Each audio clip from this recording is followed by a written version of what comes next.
Sistem Super Devouring. Bab 96, Sisa-sisa Sekte Dewa Binatang. Sangat kuat, kecepatan dan ukuran panah spiritual telah berlipat ganda. Ye Xuan tidak dapat menyembunyikan kegembiraan di wajahnya, dia kembali menarik busurnya dan menembakkan anak panah bintang yang kacau. Kali ini, dia benar-benar menembak jatuh monster tingkat 9, dan membunuh 2 burung dengan 1 anak panah. Sebelumnya, serangannya mampu menembus tubuh monster tersebut, namun kali ini, serangannya mampu menembus monster tersebut. Inilah perbedaannya. Hebat, hebat sekali. Ye Xuan sedikit bersemangat dan terus memetik tali busur. Namun, setelah serangan putaran keempat, semua monster di langit telah tumbang.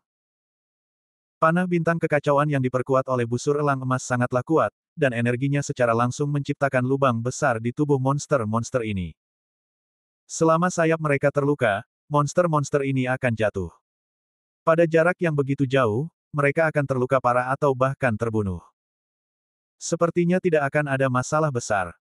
Aku akan turun sekarang saat masih siang. Jika ada monster yang menyerang, terserah padamu. Kata Ouyang Ming pada Ye Xuan. Tuan Ouyang, jangan khawatir. Ye Xuan berkata dengan serius. Dia mengambil uang dari orang lain untuk membantu mereka menghindari bencana. Karena dia telah menerima busur elang emas, dia harus melakukan segala sesuatunya dengan benar dan tidak boleh ada kesalahan. Baiklah, kamu juga harus berhati-hati. Setelah Ouyang Ming mengatakan ini, dia berjalan langsung ke tepi tebing dan turun perlahan-lahan. Monster-monster yang tumbang itu tidak dapat terbang, namun Ye Xuan tidak menghampiri untuk membunuh dan melahap mereka. Benar saja, setengah menit setelah Ouyang Ming turun, sekelompok monster burung lainnya datang. Selain itu, mereka terbang dari sisi lain ngarai. Tepat ketika kelompok monster ini bersiap menyerang Ouyang Ming, yang baru saja mendaki 1/5 jalan, Ye Xuan juga mengambil tindakan. Dalam 10 detik, semua monster burung ditembak jatuh oleh Ye Xuan dan jatuh ke ngarai. Sial, sungguh kasihan mayat-mayat ini. Ye Xuan merasa tidak berdaya, tetapi tidak ada yang bisa dia lakukan. Siapa yang menyuruh monster-monster ini terbang dari arah berlawanan? Namun, penyesalan terbesar Ye Xuan adalah dia tidak bisa melahap mayat manusia. Kalau tidak, puluhan ribu mayat di ngarai ini sudah cukup baginya untuk menerobos ke alam roh sejati, bukan? Tebing ini sangat tinggi, setidaknya ratusan meter jauhnya, dan Ye Xuan tidak begitu jelas tentang ketinggian pastinya. Ouyang Ming telah turun selama 2 menit dan baru naik setengah jalan. Tetapi tidak ada yang dapat dilakukannya. Tebingnya terlalu datar dan Ouyang Ming sering kali harus menggali titik pendakian sendiri sebelum dia bisa melanjutkan. Ye Xuan tetap berada di tepi tebing dan terus membunuh monster yang berpatroli. Akhirnya, setelah Ye Xuan membunuh gelombang monster ke-6, sebuah tebasan tajam membubung ke langit. Melihat tebasan itu, Ye Xuan pun menjulurkan kepalanya untuk melihat, dan melihat Ouyang Ming sudah sampai ke dasar ngarai, dan darahnya sudah mengucur deras hingga ke pahanya. Ye Xuan, hati-hati, aku akan segera kembali. Ouyang Ming berteriak. Ye Xuan mengangguk, lalu melihat Ouyang Ming melompat, lalu menggunakan mayat-mayat yang mengambang di lautan darah untuk bergerak cepat menuju gua. Memanfaatkan kesempatan ini, Ye Xuan juga bergegas keluar. Dia baru saja membunuh total 6 gelombang monster, 2 di antaranya jatuh ke ngarai, dan 4 sisanya berada di tebing. Ye Xuan menghabiskan beberapa waktu membunuh monster-monster ini dan kemudian melahapnya, yang memberinya penghasilan tambahan. Pada saat ini, dia sudah sangat dekat dengan tingkat tengah ke-9 seni bela diri. Setelah melahap begitu banyak mayat monster, tangki darah binatang buas Ye Xuan meningkat menjadi lebih dari 260. Namun, kemajuan terbesar hanya terjadi pada penggabungan pertama garis keturunan binatang. Untuk 160 tahun berikutnya, peningkatannya tidak banyak, tetapi lebih baik daripada tidak sama sekali. Pada saat ini, sambil memegang busur elang emas di tangannya, dia ingin pergi ke pegunungan ke-18 tempat para monster tingkat ke-10 berkeliaran. Setelah Ouyang Ming memasuki gua, beberapa gelombang monster datang dari langit. Ye Xuan juga menerima siapa saja yang datang, membunuh mereka semua dan kemudian melahap mereka semua. Namun, ketika gelombang monster keempat tiba, Ye Xuan menyadari sesuatu, langit berangsur-angsur menjadi lebih gelap. Artinya monster mirip serigala akan mulai memburu manusia secara berkelompok dan kemudian membuang mayat mereka ke ngarai ini. Tuan Ouyang sudah pergi selama setengah jam, mengapa belum ada kabar? Mungkinkah? Ye Xuan berpikir dalam hati, lalu mengangkat tangannya untuk menembak mati sekelompok monster itu. Gelombang keempat monster berhasil dihancurkan, namun saat Ye Xuan telah melahap setengah dari monster tersebut, suara gemuruh yang memekakkan telinga tiba-tiba terdengar dari langit. Mendesis. Suaranya bergema di langit dan sangat tajam. Bahkan Ye Xuan tanpa sadar menutup telinganya. Apa-apaan? Ye Xuan menoleh dan ketika dia melihat bayangan hitam di cakrawala, dia tidak bisa menahan gemetar dan berseru, "Sial, ada pesawat datang." Bayangan hitam itu sangat besar, bahkan lebih besar dari pesawat penumpang di bumi. Karena belum sepenuhnya gelap, Ye Xuan juga bisa melihat dengan jelas bayangan hitam itu. Dapeng, itu ternyata burung yang lebih besar dari pesawat terbang, ya ampun. Ye Xuan tidak dapat menahan diri untuk tidak membuka mulutnya lebar-lebar. Pada saat ini, burung rok telah terbang di atas ngarai dan kemudian turun perlahan-lahan. Ledakan, ledakan, ledakan. Tiba-tiba terdengar suara keras di ngarai. Ye Xuan bergegas ke tepi tebing dan melihat dua sosok bertarung sengit di bawah. Kedua sosok itu bertarung selama sekitar 10 detik, lalu sosok lainnya dengan cepat melompat ke cakar Dapeng, dan kemudian Dapeng mulai bangkit. Itu bukan Tuan Ouyang. Mata Ye Xuan menyipit dan dia mendapati bahwa sosok yang memegang cakar burung raksasa itu bukanlah Ouyang Ming, melainkan seorang pria berpakaian hitam yang mengenakan topi bambu. Tampaknya pria berpakaian hitam ini adalah sisa dari sekte Dewa Binatang. Mau pergi. Tatapan mata Ye Xuan tajam, ia pun segera mencabut busur elang emas dan menembakkan anak panah bintang ke arah cakar Dapeng. Panah star raging terbagi menjadi 9 bagian dan melesat ke arah pria berpakaian hitam. Lelaki berpakaian hitam yang memegang cakar burung raksasa itu merasakan sesuatu dan melambaikan tangannya untuk menghalangi panah bintang yang kacau itu. Namun, cahaya dingin masih melintas dan menembus topinya. Dasar bocah nakal, kau cari mati. Pria berpakaian hitam itu menggeram, tetapi tidak mencari masalah dengan Ye Xuan secara pribadi. Baru saat itulah Ye Xuan menyadari bahwa ini adalah pria tangguh yang bisa bertarung dengan Ouyang Ming, yang berada di alam roh sejati. Terlebih lagi, burung peng ini, yang lebih besar dari pesawat terbang, tampaknya merupakan binatang spiritual. Baru saja dia menjadi pemarah dan benar-benar menyerang pihak lain. Bukankah ini seperti mencari kematian? Untungnya, pria berpakaian hitam itu tidak melompat turun, kalau tidak Ye Xuan akan berada dalam masalah. Ye Xuan memperhatikan burung itu, yang lebih besar dari pesawat terbang, membawa pria berpakaian hitam itu pergi. Tidak lama kemudian, Ouyang Ming juga memanjat melalui jalan yang sama. Tuan Ouyang, orang yang baru saja diselamatkan oleh burung besar itu adalah sisa-sisa dari sekte Dewa Binatang. Ye Xuan bertanya dengan tergesa-gesa, tetapi pada saat berikutnya, dia menemukan bahwa Ouyang Ming, yang berada di alam roh sejati, malah terluka. Sistem Super Devouring. Bab 97, Kompetisi Ibu Kota Kekaisaran. Ya, itu adalah sisa-sisa dari sekte Dewa Binatang. Kali ini ketika aku turun, aku kebetulan mengganggu upacara kebangkitannya. Untungnya, aku tiba tepat waktu, kalau tidak, semuanya akan menjadi masalah. Ouyang Ming berkata, lalu segera duduk bersila, mengeluarkan pil dari cincin Qian Kun, dan mulai menyembuhkan lukanya. Setelah beberapa waktu, kulitnya mulai membaik dan luka-lukanya mulai terkendali. Ini di luar dugaanku. Aku tidak menyangka dia tidak berlatih sihir, tetapi sedang mempersiapkan ritual.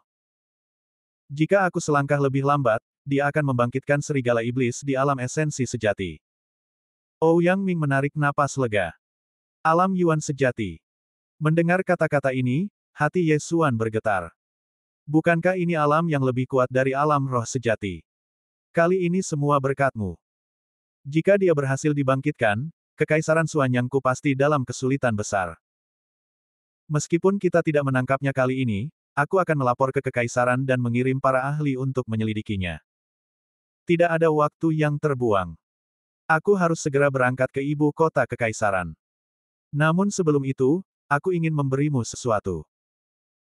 Ouyang Ming berkata sambil mengeluarkan token dari cincin Qian Kun dan menyerahkannya kepada Ye Xuan, lalu melanjutkan, dalam beberapa bulan, ibu kota Kekaisaran Xuanyang akan mengadakan kompetisi. Siapapun yang berusia di bawah 25 tahun dapat berpartisipasi. Saya menonjol dalam sebuah kompetisi dan dipilih oleh Kaisar untuk menjadi inspektur. Jika Anda tertarik, datanglah ke kota Nanlin untuk menemukan saya dengan token ini setelah tahun baru. Ye Xuan mengambil token itu dan melihatnya.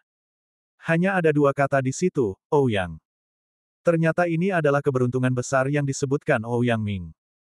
Meskipun ini agak berbeda dari apa yang dipikirkan Ye Xuan, ini hanya satu langkah lagi. Selama dia menunjukkan bakat luar biasa dalam kompetisi ini, dia mungkin diperhatikan oleh beberapa pejabat tinggi dinasti saat ini, atau bahkan kaisar. Terima kasih, Tuan Ouyang. Ye Xuan buru-buru mengucapkan terima kasih dan menyimpan token itu. Namun, pada saat ini, tanah tiba-tiba mulai bergetar, dan menjadi semakin ganas. Raut wajah Ouyang Ming berubah dan dia berkata, tidak bagus. Pria berpakaian hitam itu pasti telah memanggil semua monster di sekitar sini. Ayo, aku akan membawamu keluar. Benar saja, tepat saat dia selesai berbicara, sekelompok sosok gelap muncul di kejauhan. Sekelompok monster. Ye Xuan tidak berani lalai. Meski kuat, ia tetap harus berhati-hati saat menghadapi ratusan monster. Dia segera mengikuti Ouyang Ming. Dengan adanya pria kuat di alam roh sejati di sekitarnya, keselamatannya masih sangat tinggi. Lalu, selanjutnya, Ye Xuan melihat seperti apa alam roh sejati itu. Sambil berlari liar, Ouyang Ming tiba-tiba mengeluarkan pisau besar dari cincin Qiankun, lalu menebas sekelompok monster di depannya. Memanggil.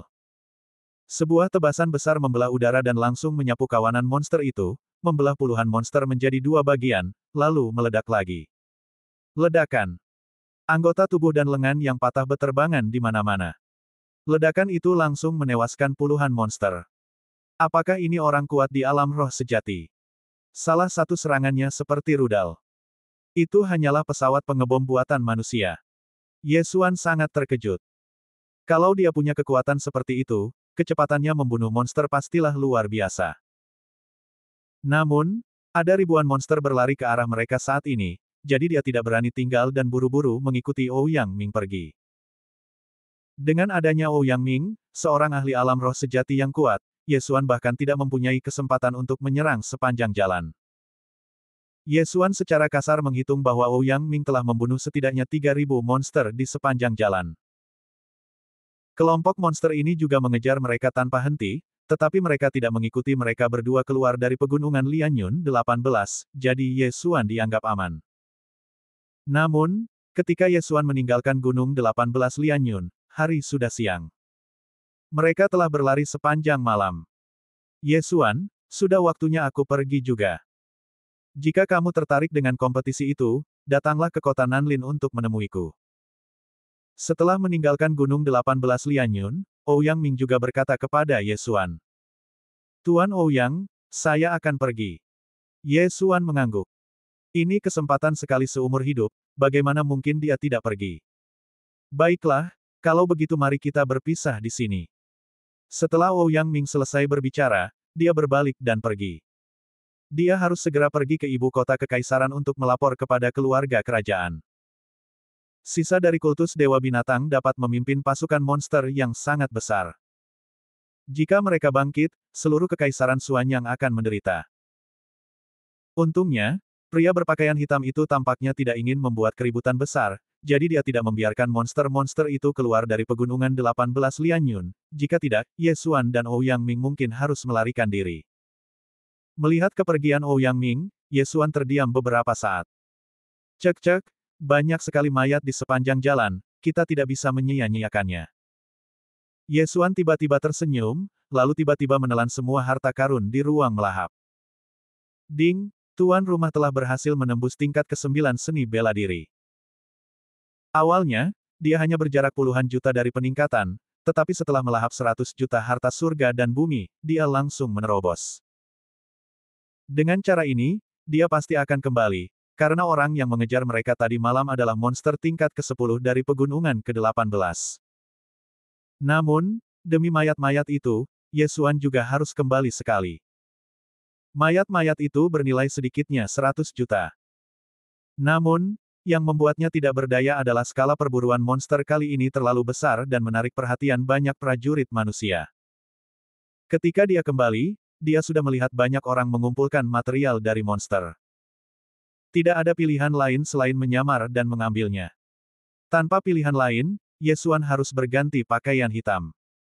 Meskipun saat itu siang bolong, ia harus melakukan ini agar orang lain tidak dapat melihat penampilannya. Setelah berganti pakaian hitam, Yesuan hanya memperlihatkan kedua matanya. Dia melihat mayat-mayat di tanah dan tiba-tiba bergegas keluar. Coba saya lihat apakah ada yang bisa menyamai kecepatan saya. Yesuan berpikir dalam hati, lalu terbang langsung ke sisi monster dan menelannya. Ada beberapa prajurit manusia di dekatnya yang sedang mengumpulkan material dari monster tingkat 9. Mereka pun tercengang saat melihat mayat monster itu menghilang. Kakak, apakah aku melihatnya dengan benar? Mayatnya menghilang. Hilang. Itu pasti cincin Qiankun. Bunuh dia. Cincin Qiankun, yang termurah harganya 10 kristal kelas rendah. Kalau kita berhasil mendapatkannya, kita tidak perlu hidup di ujung pisau di masa depan. Bunuh saja. Dalam sekejap, para prajurit manusia itu menerkam ke arah Yesuan dengan panik. Hehe, kamu ingin membunuhku. Apakah kamu siap mati? Merasakan gerakan di belakangnya, Yesuan tiba-tiba berbalik dan mengeluarkan busur awan patah. Busur elang emas terlalu mencolok. Jika dikeluarkan dan digunakan, pasti akan menimbulkan masalah. Lagi pula, untuk membunuh para pendekar yang bahkan belum mencapai tingkat ke-8 ilmu bela diri itu, apakah perlu menggunakan senjata spiritual? Dalam sekejap mata, para prajurit yang menginginkan cincin Qiankun milik Yesuan tertembak hingga hancur oleh panah spiritual. Sistem Super Devouring. Bab 98 Kriminal yang dicari, Sue Qingqing. Kali ini, Yesuan tidak hanya ingin melahap orang-orang itu untuk mendapatkan darah mereka, tetapi juga memberi contoh dengan menggunakan dirinya sendiri untuk merayu orang-orang itu. Kalau ada yang berani mengambil keuntungan darinya, dia akan membunuhnya tanpa ampun, lalu merampas harta benda mereka. Badai berdarah dimulai. Dengan tingkatan ilmu bela diri tengah tingkat ke-9 milik Yesuan, dan garis keturunan 100 binatang serta macan tutul pengejar angin, dia pasti dapat bertarung melawan seniman bela diri tingkat ke-10. Seluruh Gunung Lianyun 18 gempar karena ribuan monster tiba-tiba muncul mengejar dua orang. Kemudian seorang pria berpakaian hitam dengan cincin Qiankun muncul dan mulai mengumpulkan mayat para monster. Yang paling penting adalah bahwa cincin Qiankun milik pria berpakaian hitam itu tampak seperti lubang tanpa dasar dan tidak akan pernah bisa diisi. Hampir semua mayat monster dibawa pergi olehnya, dan hanya beberapa orang yang mengumpulkan beberapa material dari monster dan kemudian melarikan diri. Mula-mula ada beberapa orang yang ingin menyerang lelaki berpakaian hitam itu, namun semuanya berhasil dibunuh olehnya, termasuk seorang pendekar silat tingkat 9. Setelah itu, tidak ada seorang pun yang berani menyerangnya lagi. Mereka hanya bisa melihatnya mengumpulkan semua mayat monster. Lalu, menghilang. 3 hari kemudian, di sudut pegunungan Lianyun 18, Yesuan telah menanggalkan pakaian hitamnya dan mengenakan pakaiannya sendiri, tampak seperti dia ada di sini untuk menimba pengalaman. Jika ada orang yang melihatnya, mereka tidak akan pernah mengaitkannya dengan pria berpakaian hitam yang menyebabkan keributan besar di 18 Gunung Lianyun. Poin pentingnya adalah dia tidak mengenakan apapun seperti cincin. Cek, panen kali ini benar-benar besar. Aku mengumpulkan lebih dari 100 juta mayat monster sendirian. Tambahkan orang-orang yang bersedia mati, dan aku akan segera menerobos lagi. Yesuan diam-diam bersukacita di dalam hatinya. Kali ini, hasil panennya sedikitnya lebih dari 400 juta tael perak, yang sebagian besar berasal dari para pejuang rakus itu. Dia bahkan menemukan batu kristal bermutu rendah senilai 100 juta tael perak. Tidak hanya itu, kali ini melahap begitu banyak monster juga sangat meningkatkan tangki esensi darah monsternya. Saat ini, jumlah esensi darahnya telah mencapai 500, dan kebugaran fisiknya juga telah meningkat lagi. Jika aku menelan busur elang emas, aku bisa menembus ke tingkat ke-9 seni bela diri. Namun, jika aku menukarnya dengan busur spiritual dari sistem menelan, aku butuh 400 poin menelan. Itu tidak hemat biaya. Sebaiknya aku menunggu sebentar. Ye Xuan menahan godaan dan tidak menelan busur elang emas. Namun saat ini, dia punya pertanyaan penting. Sekarang, titik melahapnya telah menembus level 1000 dan mencapai lebih dari 1300 poin. Garis keturunan menengah dari macan tutul pemburu angin membutuhkan 1000 poin melahap. Dia ragu apakah akan menghabiskan 1000 poin melahap untuk meningkatkan garis keturunan macan tutul pengejar angin ke tingkat menengah. Dengan cara ini, kecepatannya akan meningkat drastis dan kekuatannya akan relatif meningkat. Dia memikirkannya cukup lama dan akhirnya memutuskan untuk mengesampingkannya untuk sementara waktu. Lagi pula, masalah ini tidak mendesak, dan dia masih perlu memanfaatkan titik-titik melahap ini. Awalnya, dia ingin berlatih di Gunung 18 Lianyun untuk beberapa waktu dan mengumpulkan saripati serta darah monster, tetapi sekarang hal itu tidak perlu dilakukan. Pada saat itu, dia langsung meninggalkan Gunung 18 Lianyun dan bersiap untuk bertemu Guan Yulan. Guan Yulan tinggal sementara di sebuah kota kecil di luar 18 pegunungan Lianyun. Ketika Ye Xuan kembali ke penginapan, dia terkejut karena anak serigala kecil King Yu telah tumbuh sebesar anjing pesek. Bagaimana ini mungkin? Yulan, apa yang terjadi? Aku baru pergi kurang dari 7 hari, kok bisa jadi sebesar ini? Ketika Ye Xuan melihat King Yu, dia tidak bisa menahan diri untuk bertanya. Saya pun tidak tahu. Guan Yulan menggelengkan kepalanya karena bingung. Awo. Pada saat ini, King Yu yang sudah tumbuh seukuran anjing pesek, melompat langsung dari tempat tidur, lalu bergegas ke sisi Ye Xuan, menggosokkan kepalanya ke kaki Ye Xuan, terlihat sangat mesra. Sial, ini anjing atau serigala? Pasti sudah berubah jadi roh. Ye Xuan tidak bisa berkata apa-apa, tetapi dia juga tahu bahwa ini seharusnya menjadi hasil dari rencana pertumbuhan monster itu. Meskipun sedikit tidak seperti hewan berdarah dingin, ini juga sangat baik.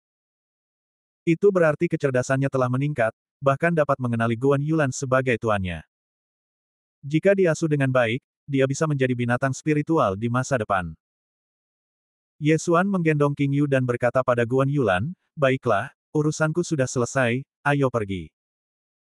Guan Yulan jarang keluar akhir-akhir ini, tetapi dia juga mendengar tentang apa yang terjadi di 18 Gunung Lianyun.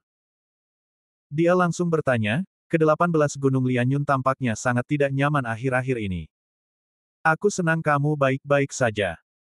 Jika bukan karena 18 Gunung Lianyun terlalu besar, dia pasti ingin masuk untuk mencari Ye Xuan.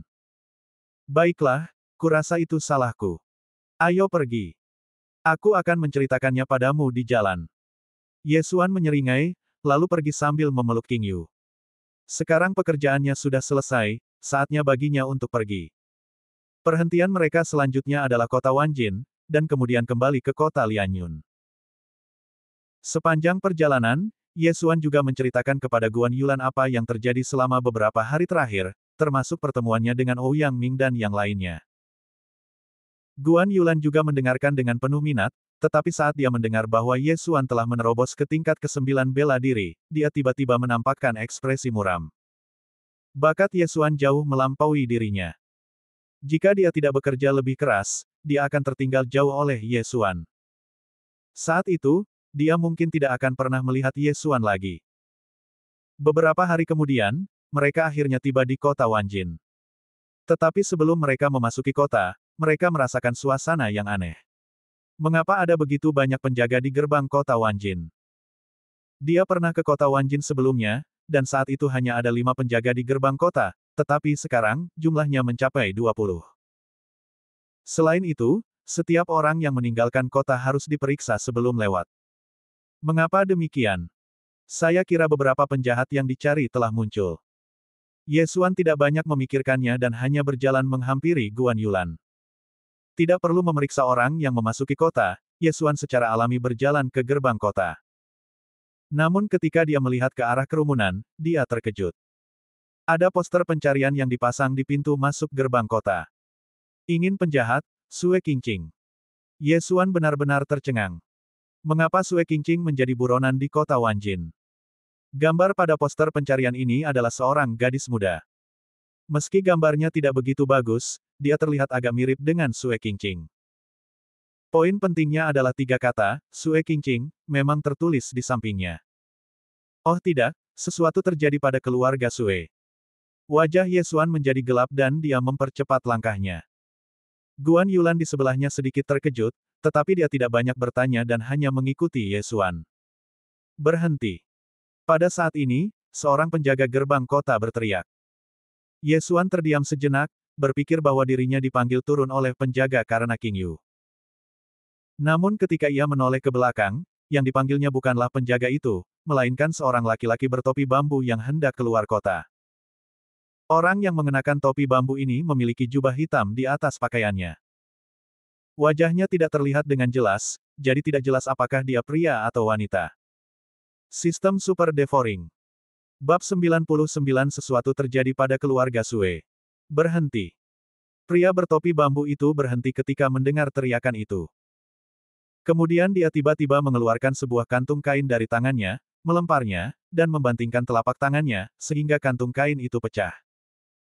Dalam sekejap, bubuk putih yang tak terhitung jumlahnya melayang dan seluruh lorong tembok kota dipenuhi asap. Apakah itu tepung?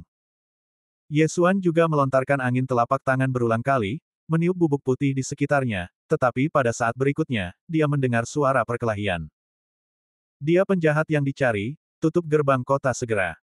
Itu suara penjaga. Mendengar ini, wajah Ye Xuan membeku. Hanya ada satu penjahat yang dicari di kota Wanjin sekarang, yaitu Sue Qingqing, yang potretnya masih terpasang di tembok kota. Dia adalah Sue Qingqing. Ye Xuan langsung bereaksi. Tak heran jika sosok lelaki bertopi bambu itu tampak tak asing baginya. Ternyata itu adalah Sue Qingqing. Tampaknya sesuatu benar-benar terjadi pada keluarga Sue. Kalian orang jahat, lepaskan aku sekarang, kalau tidak tunanganku akan membuat kalian membayar. Sebuah suara yang dikenalnya terdengar dari hamparan putih di depannya. Itu adalah Sue Qingqing. Itu memang dia. Kali ini, Ye Xuan tidak lagi tenang. Setelah membisikkan sesuatu kepada Guan Yulan, dia bergegas keluar dalam sekejap. Guan Yulan juga mengikuti dengan saksama. Ledakan! Ledakan! Dua suara teredam terdengar, dan beberapa penjaga terbang keluar, memegang dada mereka yang kesakitan. Pada saat mereka bereaksi, penjahat yang dicari di mata mereka telah menghilang. Oh tidak, ada komplotan, cepat beritahu penguasa kota.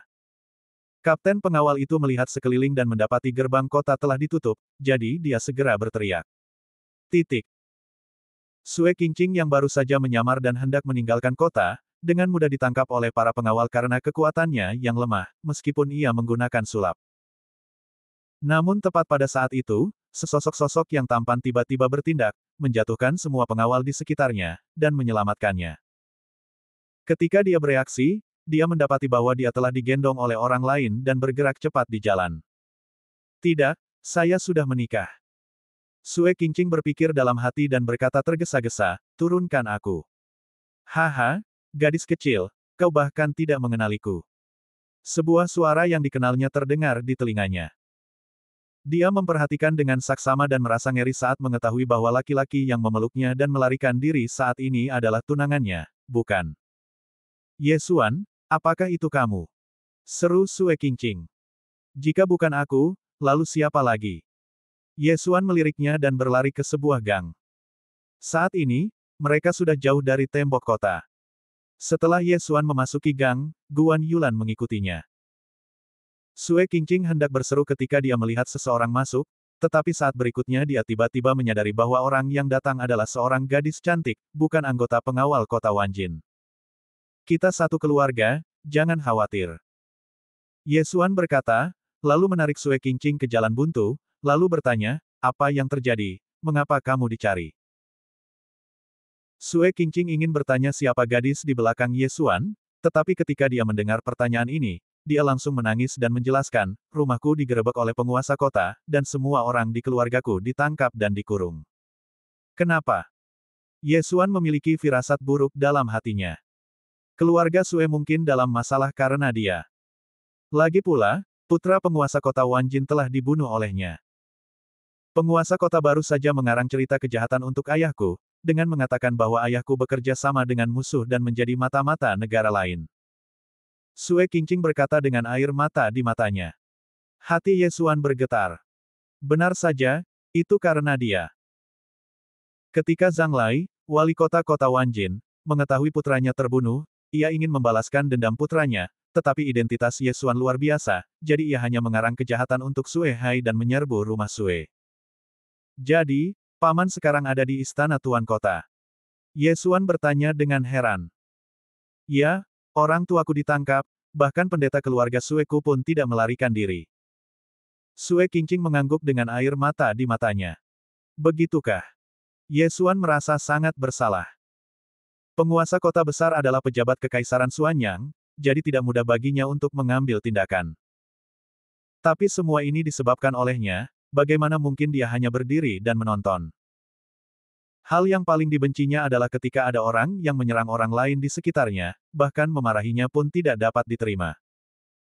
Baiklah, jika kau ingin mencari penginapan untuk ditinggali, aku akan pergi ke istana penguasa kota untuk memeriksanya.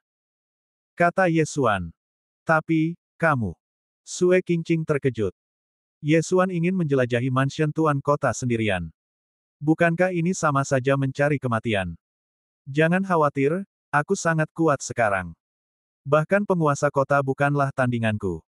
Ye Xuan tersenyum sedikit.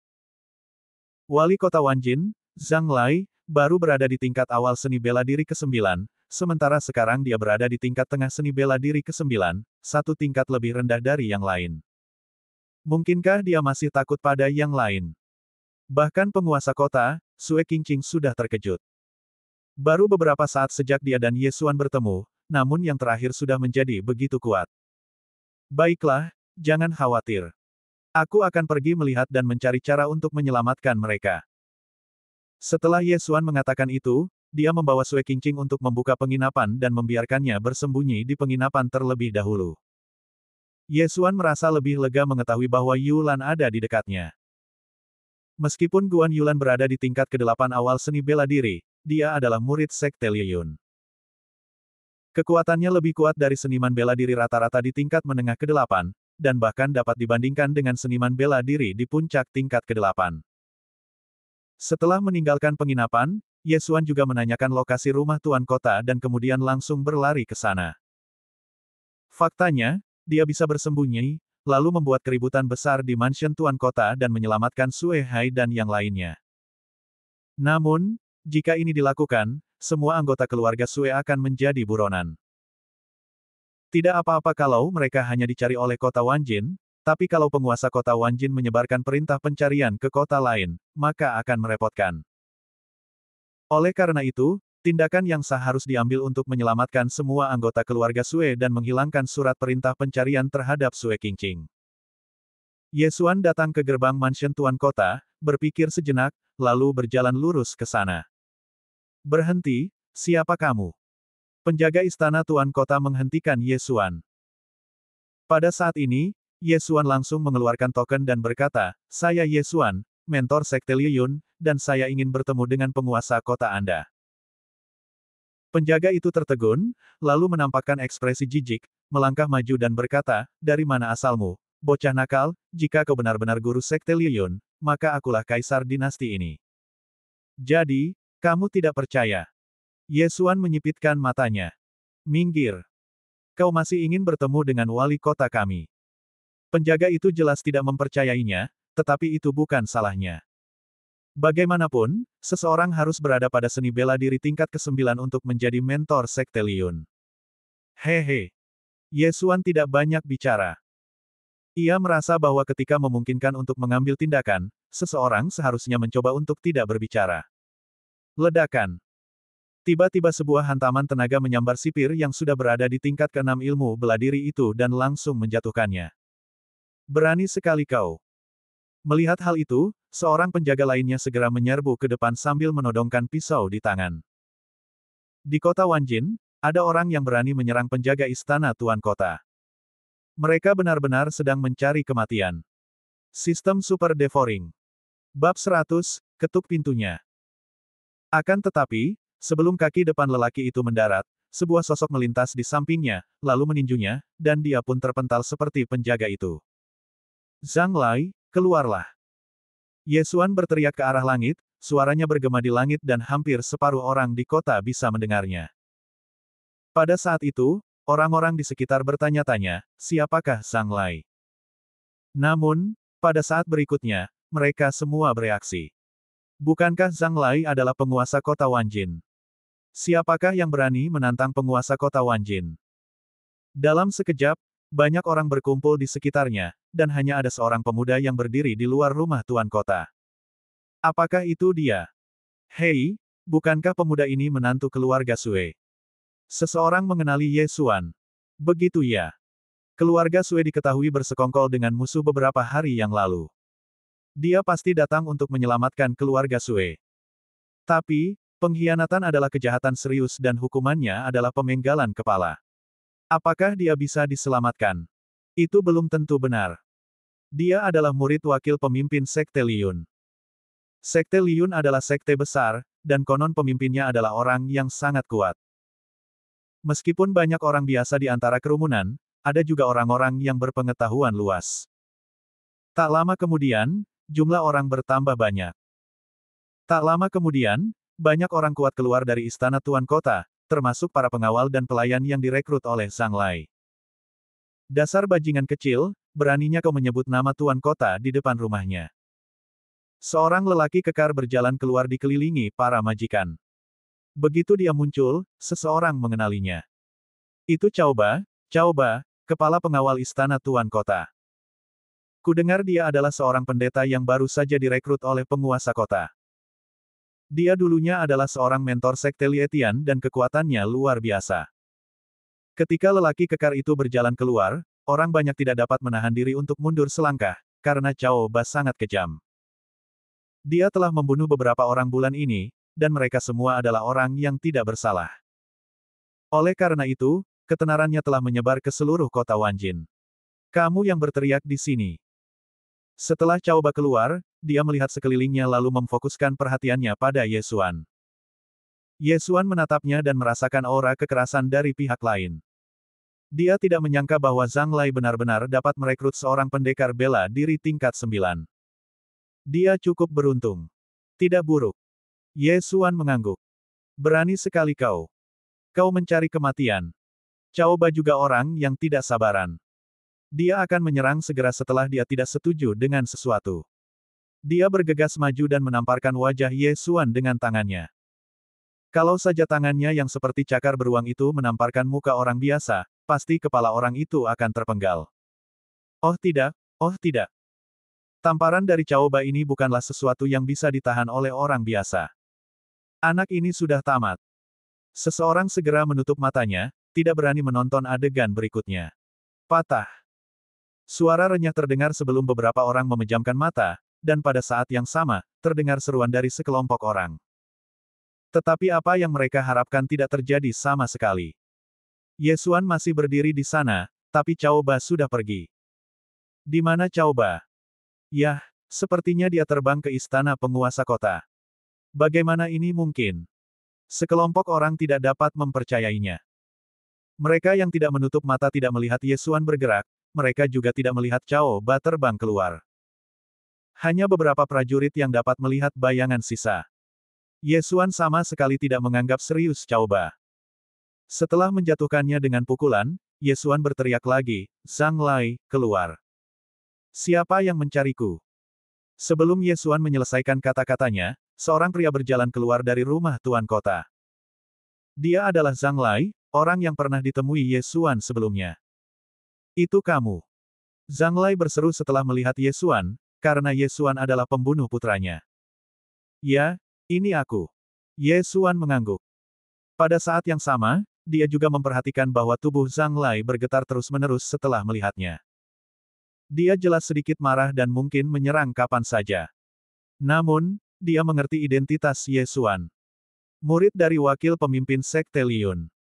Dia tidak bisa bergerak santai.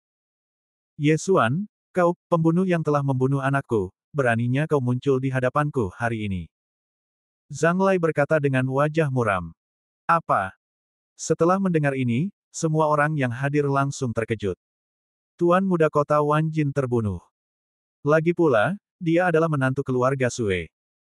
Sekarang, orang-orang di sekitar akhirnya mengerti mengapa Zhang Lai menangkap Sue Hai. Jadi ini alasannya. Pembalasan dendam. Ini menggunakan kekuatan untuk balas dendam. Tuan Kota Zhang, Anda sangat berani. Anda mengingini harta keluarga Sue dan bahkan menuduh Sue Jian melakukan pengkhianatan. Anda sangat berani. Ye Xuan menatap Zhang Lai dengan wajah dingin. Kamu bicara omong kosong. Zhang Lai diungkap oleh Ye Xuan dan langsung berteriak. Omong kosong atau tidak, tergantung buktinya. Namun, aku, Ye Xuan, hanya tahu bahwa kamu telah menangkap ayah mertuaku dan keluarganya. Ye Xuan berkata sambil menyipitkan matanya. Buktinya kuat bahwa keluarga Sue bersekongkol dengan musuh dan mengkhianati negara, jawab Zhang Lai. Saya bilang, saya hanya tahu bahwa Anda telah menangkap keluarga ayah mertua saya.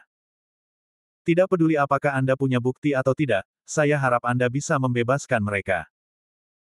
Meskipun Ye Xuan menggunakan kata, harapan, sikapnya sangat keras, seolah-olah dia tidak akan menyerah sampai Anda melepaskannya. Bagaimanapun juga, Zhang Lai adalah penguasa kota, dan Ye Xuan bertingkah arogan di depannya, yang mana merupakan sebuah provokasi terhadap otoritasnya. Dia langsung berteriak dengan marah, sombong sekali kamu. Kamu hanya orang biasa, berani memerintahku. Haha, aku berbicara tentang harapan. Namun, jika penguasa kota tidak melepaskan mereka, aku akan punya cara lain untuk membuatnya melepaskan mereka. Ye Xuan berkata sambil tersenyum. Apakah kamu punya kualifikasi untuk memintaku membebaskannya? Zhang Lai tidak setuju. Meskipun identitas Ye Xuan sangat tidak biasa, wilayah di bawah kakinya adalah wilayah Kekaisaran Xuanyang, dan dia adalah pejabat Kekaisaran Xuanyang. Meskipun bukan jabatan tinggi, tetapi juga merupakan jabatan resmi. Bagaimana mungkin dia takut pada Ye Xuan?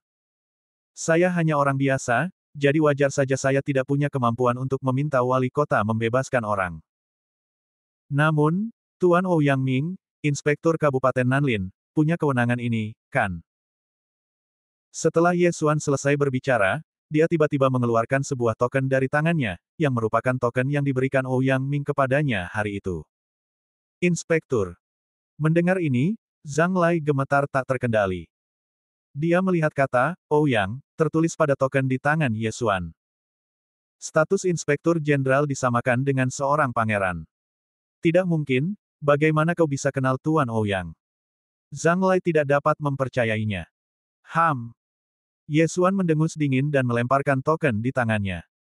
Zhang Lai mengambilnya dan melihatnya, wajahnya langsung berubah pucat. Materi token ini sangat istimewa. Itu adalah material khusus keluarga kerajaan Kekaisaran Xuanyang dan bukan sesuatu yang bisa didapatkan oleh orang biasa. Tidak mungkin, mengapa Ye Xuan mengenal inspektur, ini tidak mungkin. Zhang Lai terus berteriak dalam hatinya, apa status inspektur, apa status Ye Xuan, mengapa keduanya saling kenal.